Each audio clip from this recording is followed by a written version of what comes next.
Asante sana Eden Bahati kwa taarifa hizo za michezo na burudani.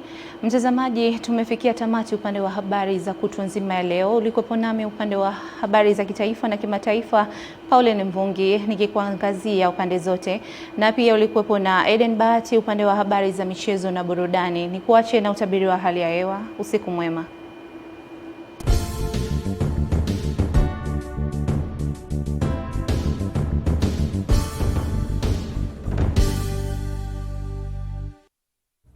Langu jina naitwa Godfrey Kazinja, nikikuwasilishia utabiri wa hali ya hewa kutoka Mamlaka ya Hali ya Hewa Tanzania. Kwa usiku wa leo, ni matarajio yetu mkoa wa Rukwa, Songwe, Njombe pamoja na mkoa wa Ruvuma kutakuwa na hali ya mvua nyepesi kwa maeneo machache.